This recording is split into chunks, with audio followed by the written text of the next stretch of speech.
इस तरीके से खुलेआम हत्या करना, 25 गोलियाँ चलाई खुलेआम और आराम से वहाँ से चले भी गए, कोई उनको किसी तरीके का भय नहीं। इसका मतलब सरकार का खौफ अपराधियों की नज़र में बिल्कुल नहीं रहा है और ऐसा तब होता है जब प्रदेश का मुख्यमंत्री अपनी ज़िम्मेदारी से भाग रहा हो, जब प्रदेश का मुख्यमंत्री छुट्टी मना रहा हो, इधर-उधर घूमता रहता हो। सरकार एक ये भी कहती है हमने डिपोर्ट करके जो विदेशों में बैठे फिरौती मांग रहे हैं उन प्रदेश में बढ़ते क्राइम को लेकर जिस तरह से सवाल उठते हैं, वहीं रोहतक में कल देर शाम को गैंगवार के चलते एक जो है बदमाश की गोली मारकर हत्या कर दी, जिसकी जिम्मेवारी हिमांशु भाऊ ने ली है। पोस्ट ट्वीट कर कर हमारे साथ आम आदमी पार्टी के राष्ट्रीय मीडिया प्रभारी अनुराग ढांडा जी हैं। अनुराग ढांडा जी, जिस तरह से लगातार प्रदेश में अपराध बढ़ता जा रहा है, उसको लेकर किस तरह देखते हैं? देखिए, ये तो इस वक़्त ऐसा लग रहा है कि जैसे अपराधियों के मन में कोई खौफ ही नहीं है सरकार का। इस तरीके से खुलेआम हत्या करना, 25 गोलियाँ चलाई खुलेआम और आराम से वहाँ से चले भी गए, कोई उनको किसी तरीके का भय नहीं था। और उसके बाद ज़िम्मेदारी भी ले रहे हैं पोस्ट करके कि भई हमने ये हत्या की है। इसका मतलब सरकार का खौफ अपराधियों की नज़र में बिल्कुल नहीं रहा है और ऐसा तब होता है जब प्रदेश का मुख्यमंत्री अपनी ज़िम्मेदारी से भाग रहा हो, जब प्रदेश का मुख्यमंत्री छुट्टी मना रहा हो, इधर-उधर घूमता रहता हो और प्रदेश की सरकार पे ऐसा लग रहा है कि जैसे गैंगस्टर्स ने कब्जा कर लिया है, जैसे अपराधियों ने कब्जा कर लिया है।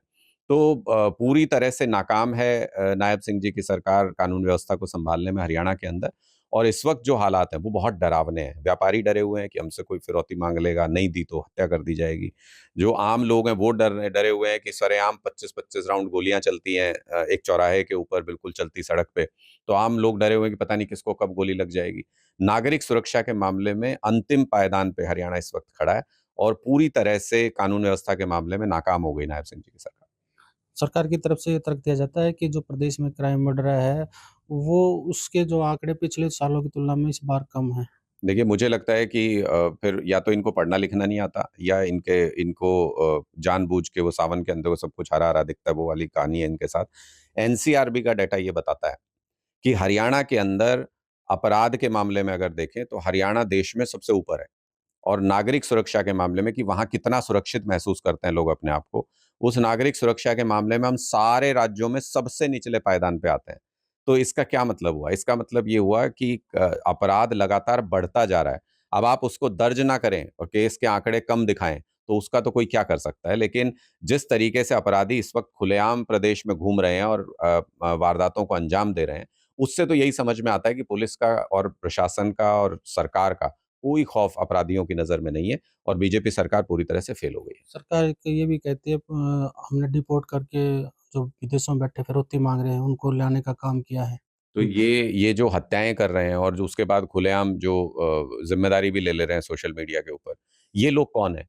अगर वो अपराधियों को पकड़ के ले ही आए हैं और अगर उनको काबू कर लिया गया है, तो फिर ये रोज़ हत्याएँ कौन कर रहा है? ये इतने हथियार, नशा पूरे प्रदेश के अंदर कैसे बढ़ता जा रहा है?